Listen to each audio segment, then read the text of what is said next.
François Azouvi, bonjour. Bonjour. Alain Finkielkraut, bonjour. Bonjour. Nous parlons d'un livre qui sort ces jours-ci aux éditions Fayard, qui s'appelle Le mythe du grand silence. C'est un travail impressionnant sur tout ce qui a été écrit depuis la fin de la guerre sur la Shoah. Et votre thèse, François Azouvi, on va en parler avec vous tous les deux, c'est qu'il n'y a pas eu, contrairement à ce qu'on a dit, d'occultation ou de refoulement de cette partie de notre histoire.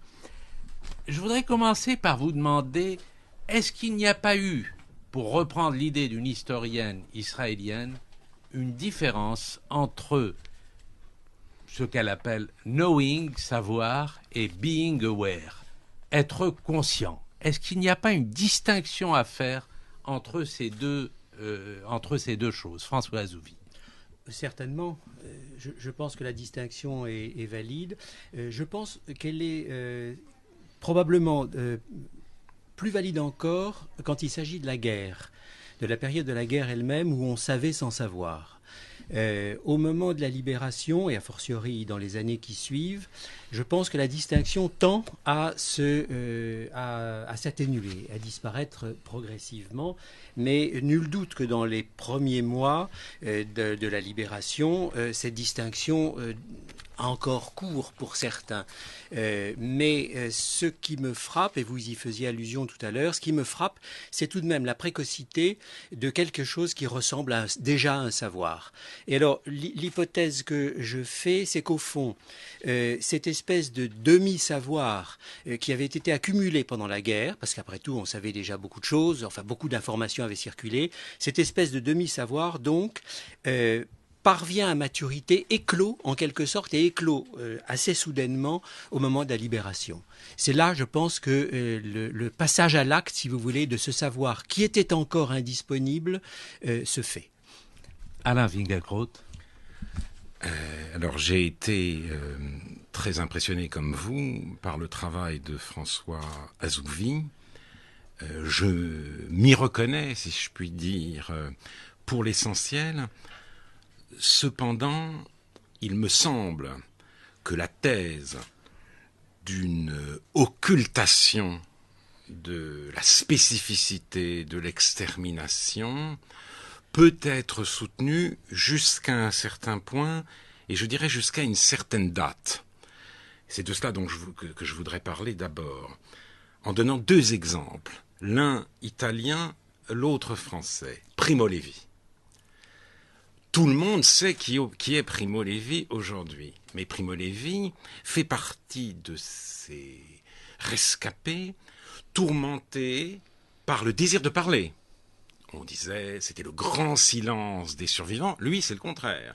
Il veut parler, il n'a qu'une peur, c'est qu'on ne l'écoute pas. Il publie, il est fini si c'est un homme, son premier grand livre en 1946. Il le donne à Einaudi, le grand éditeur italien. Le livre est refusé par César Pavese. C'est Pavese qui dit non. Le temps n'est pas propice. Le livre est finalement publié en 1947 et sa vente est confidentielle, en dépit du soutien d'Italo Calvino. Mais Italo Calvino, écrivain déjà célèbre, ça ne suffit pas. On est occupé ailleurs. Et Primo Levi a été publié en France, chez Buchet-Chastel, Je suis un homme, titre un peu fautif, traduction fautive, dans un silence, si j'ose dire, assourdissant. J'ai eu vent de l'œuvre de Primo Levi au détour d'une phrase de Maurice Blanchot, que j'ai lu dans les années 60-70, où Blanchot nous apprenait que dans le jargon du camp, Morgenfrüh, demain matin, voulait dire jamais. Pour dire jamais, on disait Morgenfrüh. Et donc, je me suis dit, c'était absolument... Je suis allé moi-même chez l'éditeur, chez Buchet-Chastel, rue de l'Odéon, pour prendre un vieil exemplaire qui n'avait pas été mis au pilon de Si c'est un homme, et la traduction française est venue dans les années 80 avec le succès que l'on sait, mais pas avant. Et puis il y a aussi ce témoignage de Sartre, un peu antérieur, mais extraordinairement émouvant, dans les réflexions sur la question juive, où il dit « J'avais écrit dans les lettres françaises, sans y penser autrement, à titre d'énumération complète, je ne sais quelle phrase sur les souffrances des prisonniers, des déportés, des détenus politiques et des juifs, quelques Israélites m'ont remercié d'une manière touchante. En quel délaissement fallait-il qu'ils se sentissent pour songer à remercier un auteur d'avoir seulement écrit le mot juif dans un article. Et réflexion sur la question juive a eu un grand retentissement parce qu'il parlait des juifs. Et les Juifs ont été très touchés par ce livre. Et en même temps, ce livre témoigne lui-même d'un certain aveuglement. Parce que Sartre dit, par exemple, que l'antisémite a besoin du Juif. Il le dit au sortir de la guerre, et d'une guerre où Hitler avait tellement besoin du Juif qu'il voulait les exterminer tous. Donc, tout cela doit être, me semble-t-il, pris en compte, non pas pour dévaluer la thèse de François Azouvi, mais peut-être y a-t-il eu un conflit pendant les années qui ont suivi la guerre, entre ceux qui prenaient conscience de l'horreur dans sa spécificité, et notamment les chrétiens, nous y reviendrons, et ceux qui continuaient, ne fût-ce que pour fêter la victoire, à ne pas vouloir mesurer l'ampleur de la catastrophe. François Azouvi, vous voulez avoir ? Oui, je veux bien. Oui, bien sûr, parce que vos remarques, Alain, évidemment, vont tout de suite à l'essentiel. Je suis mal placé pour parler du cas italien parce que je le connais tout simplement pas ou très mal. Donc, je restreindrai mes commentaires au cas français. Il est tout à fait certain que dans un certain nombre de cas, le mot juif a été évité, enfin n'a pas été prononcé en tout cas, et la remarque de Sartre en témoigne. C'est sur le mot occultation que je tique. Je ne suis pas du tout sûr que le mot occultation, le mot refoulement qui va avec, soit adapté. Est-ce vraiment d'occultation qu'il s'agit ? Il ne faut pas oublier tout de même que les Juifs de France, et les non-Juifs a fortiori, mais déjà les Juifs de France, ne tenaient au lendemain de la guerre absolument pas à être spécifiés comme Juifs, à être désignés comme Juifs. Et ils ne tenaient pas non plus à ce que le génocide, enfin le massacre qui leur était arrivé, soit spécifié, soit désigné comme un massacre de Juifs. Alors, une partie d'entre eux, par exemple les sionistes, revendiquaient évidemment cette désignation, mais une grosse partie des Juifs, et notamment les Juifs assimilés, qui avaient déjà accompli leur parcours d'intégration dans les années d'avant-guerre, ces juifs-là ne voulaient absolument pas qu'on les désigne comme juifs. Après tout, pendant les années de guerre, on leur avait accroché leur identité sur la poitrine sous la forme d'une étoile jaune, et s'il y a une chose dont ils ne voulaient plus, c'est précisément de cette identité. Donc, qu'on parle de massacre, oui, mais qu'on parle spécifiquement du massacre des juifs comme quelque chose qui devait être isolé au sein de la criminalité nazie, je pense qu'une grande partie d'entre eux n'en voulaient pas. Alors précisément, très tôt, dites-vous, François Azouvi, on a pris conscience que la persécution des Juifs n'est pas, comme cela a été dit à Nuremberg, un crime juxtaposé à d'autres crimes. Est-ce que vous dites aussi que non seulement il n'y a pas eu refoulement, mais on a pris conscience de la spécificité de ce crime. Oui, et je crois que là, il faut faire la part belle, vous l'évoquiez tout à l'heure, Alain, aux catholiques et aux chrétiens d'une façon générale. Ce sont eux, me semble-t-il, les premiers qui ont vu la spécificité de ce crime. Et ils l'ont dit. Quand je dis « ils » au pluriel, ce n'est pas un ou deux auteurs isolés et un ou deux auteurs mineurs. Ce sont les plus grands parmi les écrivains catholiques. C'est Claudel qui, dès septembre 1945, écrit dans son journal, donc c'est même pas à destination de la publication, écrit dans son journal tout un paragraphe sur Auschwitz qui est extraordinaire.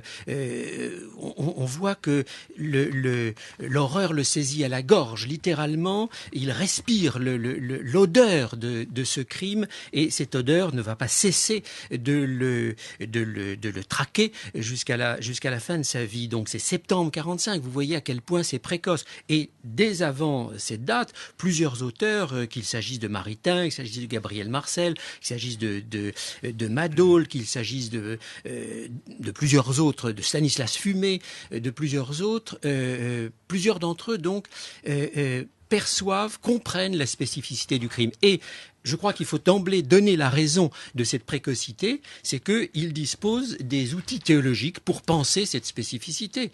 Et d'emblée, évidemment, la comparaison qui s'impose, c'est celle du Christ. Le peuple juif a vécu sa passion. Donc, ils ont le concept de peuple juif. Ils ont le concept de martyr, le second Isaïe n'est pas loin, et ces notions leur permettent de voir d'emblée qu'il s'est passé quelque chose de spécifique à Auschwitz. Alain Finkielkraut. Oui, alors, d'ailleurs, Alain Besançon, dans son livre Le malheur du siècle, va tout à fait dans ce sens, puisqu'il dit, c'est un livre où il s'interroge sur le communisme, le nazisme et l'unicité de la Shoah, et il écrit « Il est un point de cette enquête où il faut quitter l'analyse historique si l'on veut faire droit à l'expérience des hommes. Pour faire droit à cette expérience, peut-être qu'en effet, à un moment donné, les catégories de la théologie étaient en quelque sorte plus pertinentes, ce qui est assez paradoxal, que la pure et simple analyse historique. » Et là, je voudrais aussi dire un mot d'un auteur auquel François Azouvi rend justice, et je pense que c'est très important. Je ne suis pas chercheur. Autrement dit, j'écris des réflexions, mais je dépends de la recherche des autres. Et j'avais lu dans un livre très important de René Poznanski sur la résistance et le problème juif, une phrase de Gabriel Marcel. Donc je l'ai lu dans ce livre, puisque je ne vais pas en bibliothèque pour savoir tout ce qu'écrit Gabriel Marcel. Et cette phrase m'avait horrifié. D'ailleurs, elle est horrible. C'est Gabriel Marcel qu'en 1945, qui invite les Juifs à la discrétion. Philosophe chrétien existentialiste très important. Il y avait Lévinas a fait ses classes dans le salon de Gabriel Marcel. Et donc, discrétion, ils reviennent des camps et en plus, ils commencent à récriminer, à revendiquer leurs appartements, etc. Un peu de discrétion, sinon, ça risque de mal aller. Donc, je me suis dit, c'est pas possible. Cette atmosphère en 1945 devait être irrespirable. François Azouvi, bien sûr, cite cette phrase. Il ne l'excuse absolument pas, mais il cite la suite de l'article dans un premier temps, dans laquelle la conclusion même de l'article, où Gabriel Marcel dit que précisément les infortunés qui ont été déportés ont une créance sur le pays auquel ils ont été confiés parce que celui-ci a trahi l'hospitalité dans la mesure où ils ont été livrés aux Allemands par le gouvernement Laval. Et puis, François Azouvi, qui est effectivement lui-même chercheur, exhume un autre texte de Gabriel Marcel, absolument incroyable. On ne déporte pas les chiens. Quand même un article de septembre 1944 dans Temps présent, la diffusion à cette date de ce magazine ou cette revue, ce journal catholique oublié, était de 100 000 exemplaires. Et le fait qui donne son titre à l'article et qui suscite la méditation du philosophe est celui-ci. Un petit enfant de 4 ans et demi se cache à Drancy dans une niche à chiens. Mais qu'est-ce que tu fais là, mon petit bonhomme ? Je suis un chien, on ne déporte pas les chiens. C'est hallucinant. C'est là, vraiment, on est au cœur de cette horreur, et c'est Gabriel Marcel qui le dit. Donc il ne s'agit pas de le réhabiliter, car la phrase citée par René Poznanski a été effectivement écrite par Gabriel Marcel. Elle est impardonnable, mais on est plongé dans l'ambiguïté des choses, et je pense que c'est extrêmement important. Alors cela étant, j'aurais quand même une question à poser à François Azouvi, une question essentielle qui m'a tourmenté tout au long de la lecture de ce livre. S'il n'y a pas eu grand silence, si on a créé un mythe, alors j'ai mes objections, parce qu'il me semble qu'il y a eu, je l'ai dit, une sorte de conflit au départ, mais enfin, admettons, pourquoi ? D'où vient la force de ce mythe ? Qu'est-ce qui fait qu'on y a été attaché ? Quand a-t-il pris corps ? Et à quelle logique obéissait-il selon vous? Parce que personnellement, je cherche encore la réponse. Alors, Françoise Houvi, vous répondez, ensuite j'aurai une question pour tous les deux. Oui, je réponds bien volontiers. Mais avant de répondre à votre question, je reviens un instant sur l'article de septembre 1944 de Gabriel Marcel. On ne déporte pas les chiens, parce qu'il s'achève sur une demande d'impardonnabilité de ces crimes. Et c'est tout de même très frappant. C'est un philosophe chrétien, Gabriel Marcel, et dès 1944, il prononce ce verdict: les crimes nazis sont impardonnables. Et j'inscris évidemment cette séquence dans une séquence plus longue avec Jean Kelevitch 20 ans plus tard, qui lui-même écrira les textes qu'on connaît bien sur le scandale qu'il y aurait, le scandale qu'il y aurait à pardonner. Donc vous voyez là encore très tôt, septembre 44, non seulement le crime nazi est compris dans son horreur, mais aussi dans sa dimension métaphysique, je crois. Alors, j'essaye de répondre à votre question, qui est une question difficile. Je ne suis pas certain de savoir y répondre parfaitement, et je serais content d'avoir vos réactions à tous les deux. L'explication, enfin, j'ai deux explications qui s'emboîtent. Je pense que les premiers historiens de la mémoire du génocide ont vu le jour dans les années 70-80, plutôt dans les années 80. Les premiers travaux sur les débuts de la réception du génocide donc ont eu lieu dans les années 80, et c'est une époque, c'est le procès Barbie, c'est Shoah de Lanzmann, etc. C'est une époque où déjà le génocide est devenu le paradigme du mal, et il traverse toute la société, c'est devenu une sorte d'évidence, voilà, c'est le comble de l'horreur. Et je pense que les historiens des années 80 ont abordé les années 40 et les années 50 avec en tête, de façon probablement implicite, ce standard, ce modèle, c'est-à-dire le fait que le génocide était devenu absolument central dans la société de leur époque. Et ils ont découvert, en regardant les années 40 ou 50, une société dans laquelle ce n'était évidemment pas le cas. Même s'il n'y a pas eu le silence qu'on dit, il est évident que la société des années 40 et 50 ne faisait pas la même part au génocide que la nôtre.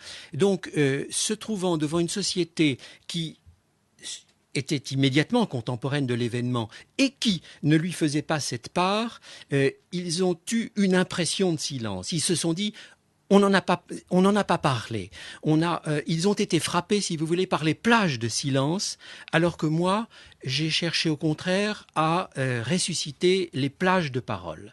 Alors, les unes n'effacent pas les autres, hein. Je ne veux pas tordre le bâton dans l'autre sens. C'est pas parce qu'il y a eu des élites qui ont pris la parole dans les années 40 et 50 que, évidemment, toute la société, n'est-ce pas que je pense que toute la société a été bavarde sur le sujet. Ça n'est pas le cas, mais je pense encore une fois que les plages de silence ont frappé ces premiers historiens et leur ont donné l'impression que ce silence était généralisé. Et puis, j'ai aussi une deuxième explication, qui est que, au fond, l'énormité du crime oblige à une surenchère.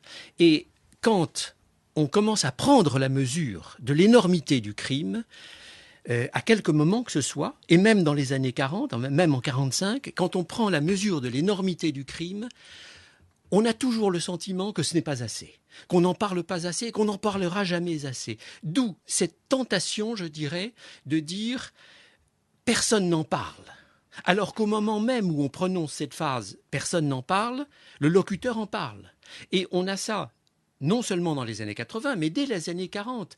Quelques-uns de ceux qui prennent la parole dans ces années juifs et non juifs, quelques-uns de ceux qui prennent la parole dans ces années-là assortissent leur prise de parole de cette remarque « il y a un grand silence ».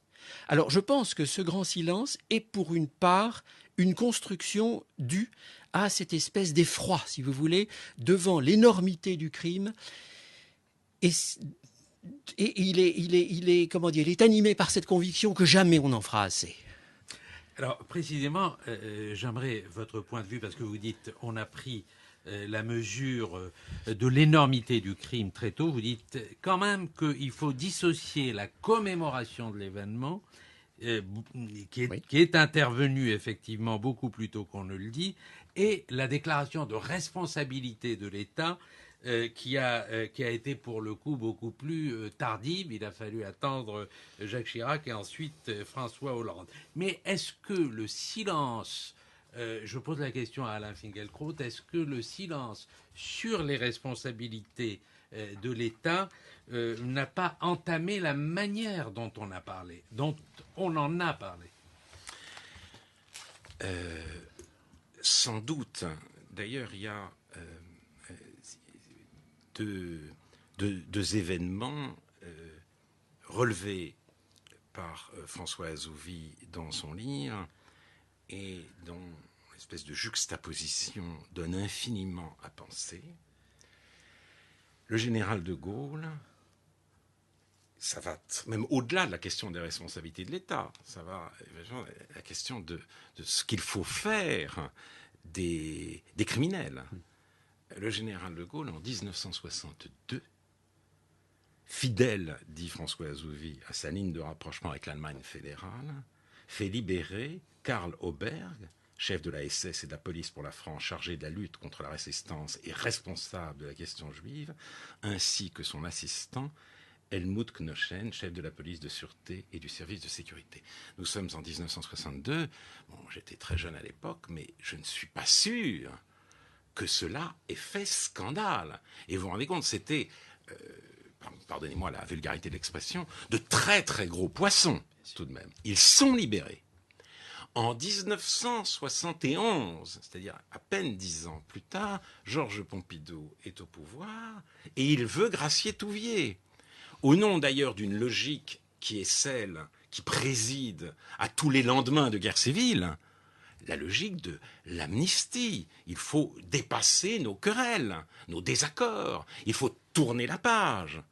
Eh bien, à ce moment-là, le président Pompidou crée un scandale national et il sera obligé de revenir sur cette grâce et seront lancés justement ces grands procès qui feront tant pour la mémoire. Donc là, il y a quelque chose qui nous invite à réfléchir. Peut-être en effet, pendant toute une époque, l'épopée de la résistance a contribué d'une part à marginaliser l'événement, ou en tout cas à retarder sa mise au centre comme paradigme du mal, et d'autre part aussi, bien entendu, à effacer les responsabilités de l'État, puisque cet État était considéré comme illégitime, on ne voulait même pas en parler. Simplement, aujourd'hui, j'ai peur, moi, que nous soyons entrés, si vous voulez, que nous soyons allés trop loin dans l'autre sens. Voilà la question que je me pose, c'est-à-dire défaut de mémoire à un certain moment, centralité du génocide ensuite, et maintenant peut-être excès de mémoire. Parce que quand j'entends dire le nouveau président de la République, après Jacques Chirac, que le crime a été commis en France, par la France, je ne monte pas au rideau comme Henri Guénaud, mais je suis extrêmement choqué. On ne peut pas, si vous voulez, la résistance, on ne pouvait pas, la résistance n'était pas la France. Dit par la France et contre la France. Oui, mais il a dit, il a dit, ça a été commis par la France. La résistance n'était pas la France. Et c'est à tort qu'on l'a dit, mais Vichy non plus.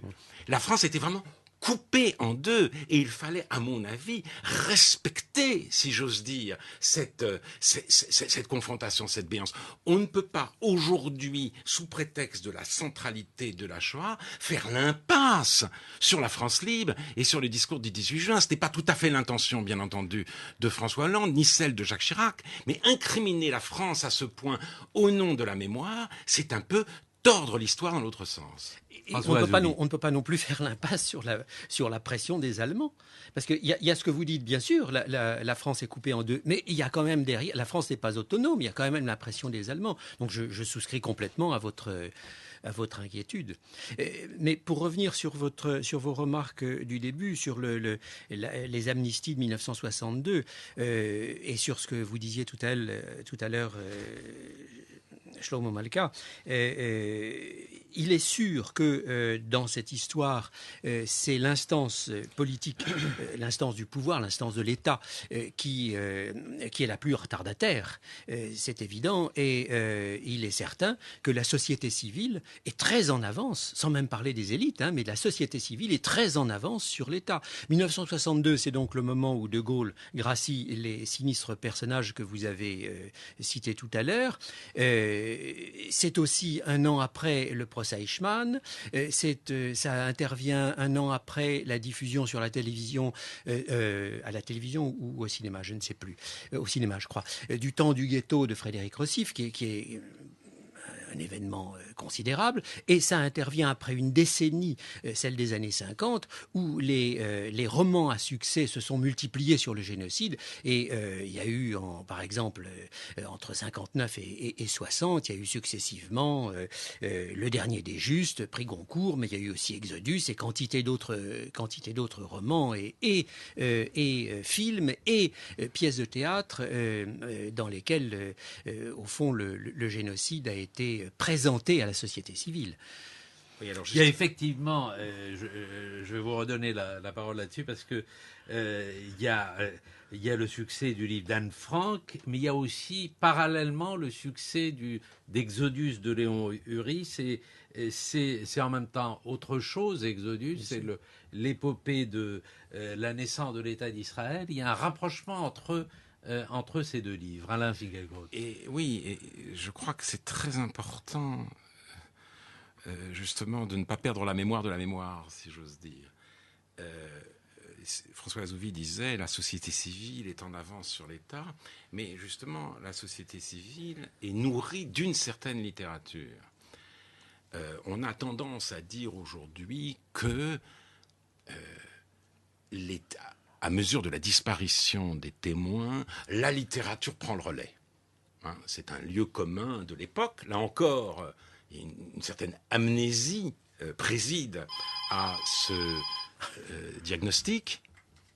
Une certaine amnésie préside à ce diagnostic, puisque certes, on peut constater que Yannick Enel a écrit sur Jan Karski, que Jonathan Little a obtenu le prix Goncourt, le prix de l'Académie française pour les bienveillantes. On peut parler du livre que Laurent Binet a écrit avant de s'intéresser à la campagne électorale de François Hollande. Mais une littérature sur ce sujet existe presque depuis toujours. Ça commence avec La mort et mon métier, livre que j'ai lu quand j'étais très jeune. Il y a Exodus, mais il y a aussi cet autre livre de Léon Uris qui a peut-être plus compté pour certains, dont je suis, 1018, puisque c'est la révolte du ghetto de Varsovie. Il y a Le mur de John Hersey, livres vraiment très importants qui ont ouvert les yeux de toute une génération. Et c'est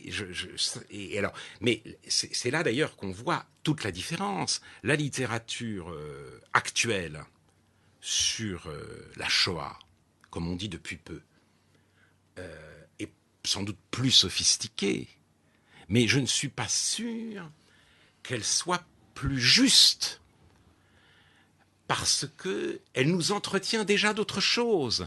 Vous parliez de la question d'Israël, mais précisément, la question d'Israël aujourd'hui oriente souvent la mémoire dans le sens de la condamnation. Léon Uris, c'était le lien. Maintenant, c'est dans Little, à plusieurs reprises, l'assertion selon laquelle les dignes continuateurs de la doctrine völkisch sont les sionistes. Certes, ce sont des nazis qui le disent, mais dans le roman de Little, des nazis intelligents, des nazis lucides.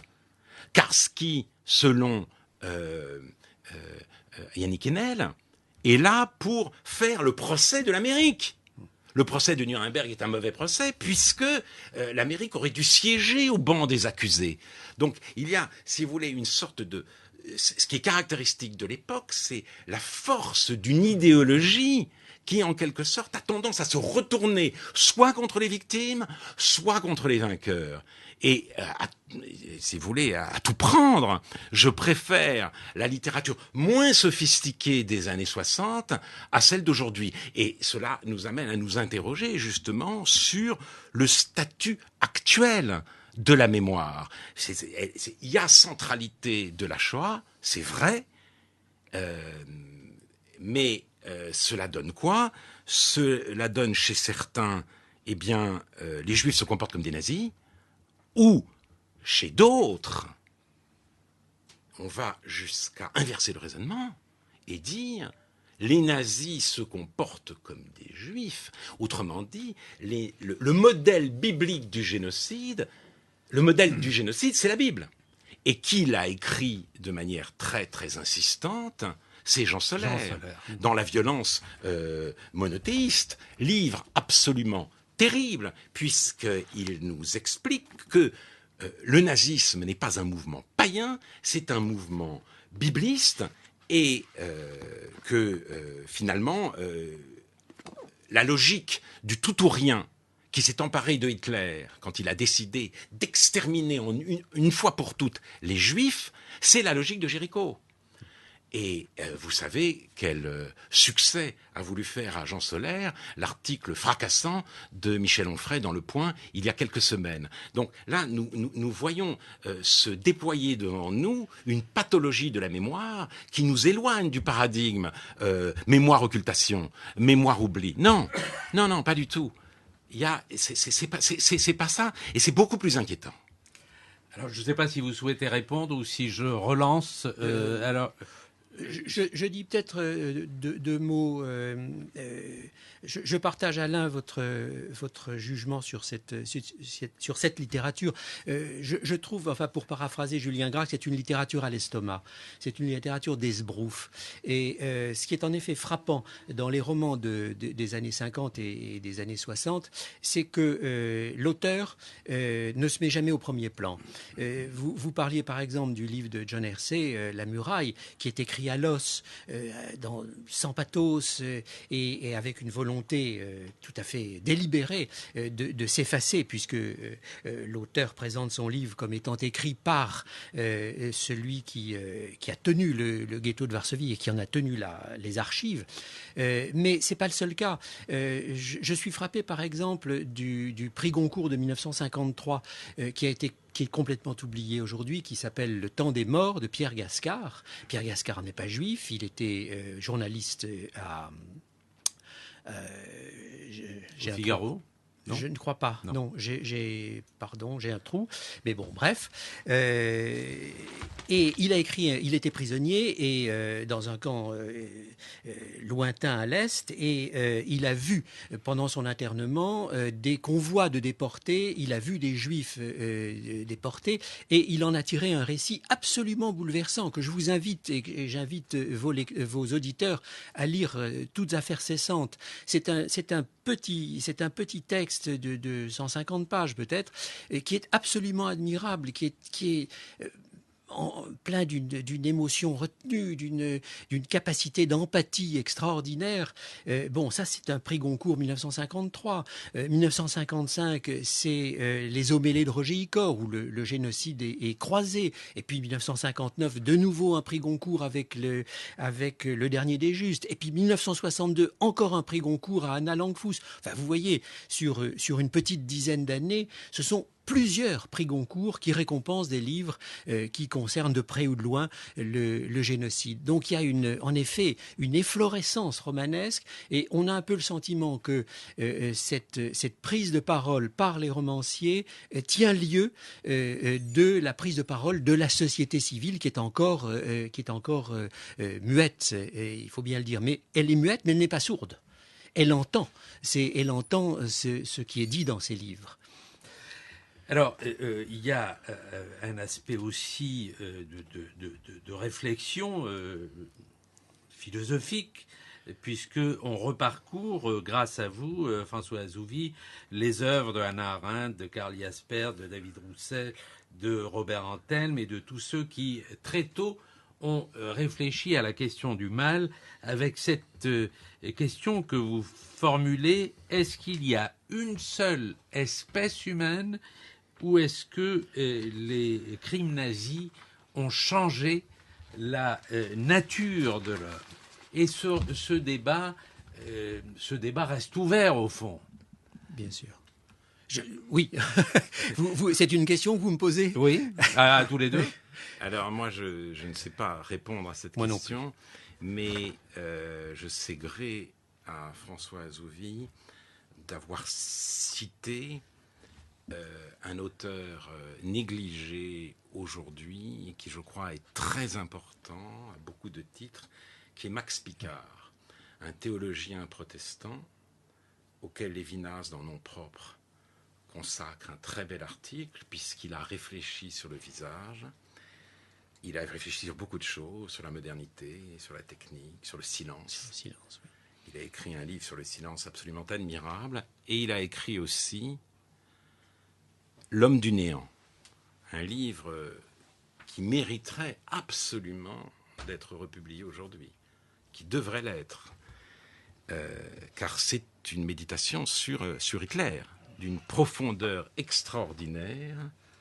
Et voici 2 citations qui sont peut-être un début de réponse à votre question, Shlomo Malka. C'est ce qu'il y a de neuf et de terrifiant dans la cruauté nazie. Elle n'est plus à l'échelle de l'homme, mais à l'échelle de ce qui est hors de l'homme, à la mesure de l'appareil de laboratoire ou de la machine industrielle. La cruauté même de Néron et de Caligula avait du moins conservé un lien avec les hommes qu'ils étaient, avec leur chair brutale et leur sensualité pervertie.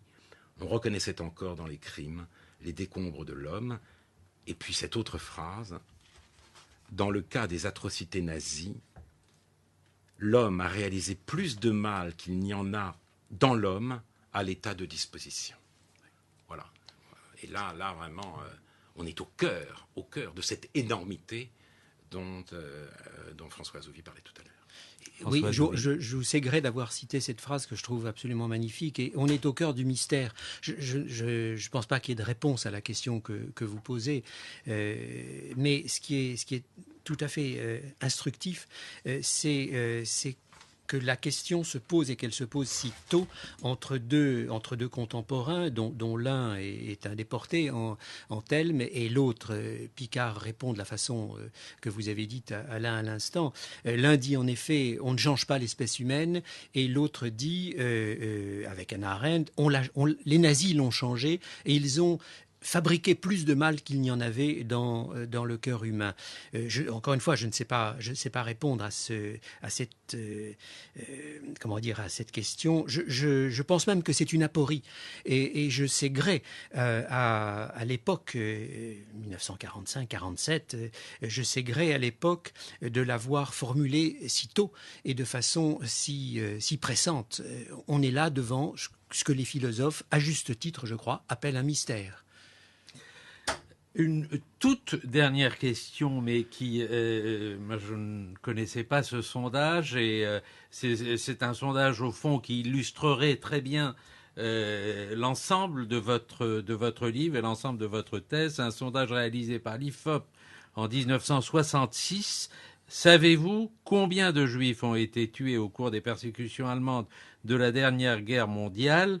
Je n'entre pas dans les détails, mais 70% de la population française sait qu'on peut chiffrer, dès 1966, qu'on peut chiffrer en millions le nombre de Juifs massacrés pendant la Seconde Guerre mondiale. Oui, en effet, les réponses vont de 1 à 2 millions jusqu'à 10 millions.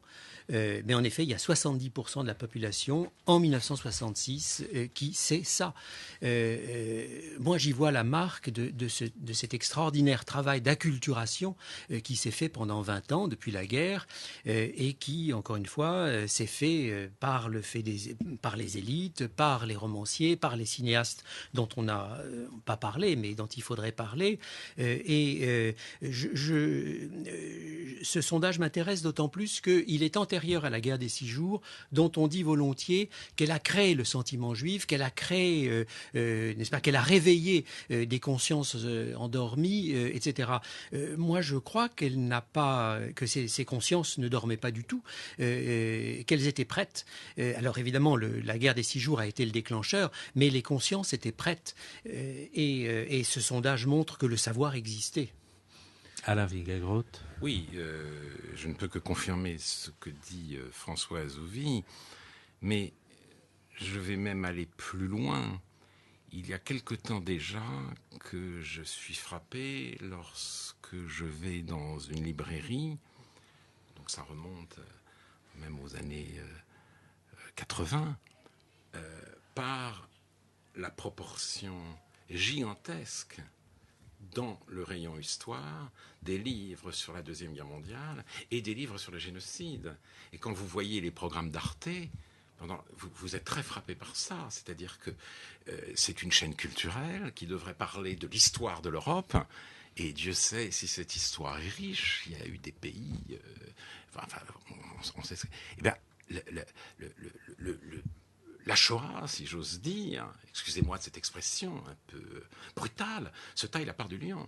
Donc, il faut aussi faire en sorte, et d'ailleurs le devoir de mémoire, l'expression même l'atteste. Quand on parle de devoir de mémoire, ce n'est pas pour dire il faut se souvenir du passé, puisque, bien sûr, on entre dans un monde qui est plus vieux que nous, comme disait Hannah Arendt. Donc, si vous voulez exister dans ce monde, il faut prendre acte de ce qui s'est fait avant vous. Non, le devoir de mémoire ne porte que sur le crime. L'association évidente qui est faite aujourd'hui de la mémoire et du crime, et à l'intérieur du crime, donc de la Shoah, comme paradigme de tous les crimes, si vous voulez, on doit y réfléchir. Est-ce que il ne faudrait pas faire dans la mémoire aussi une place à autre chose? D'autant plus qu'à force de centralité, on peut quelquefois toucher au simplisme, et ce simplisme peut, comme je l'ai dit tout à l'heure, se retourner même contre les Juifs.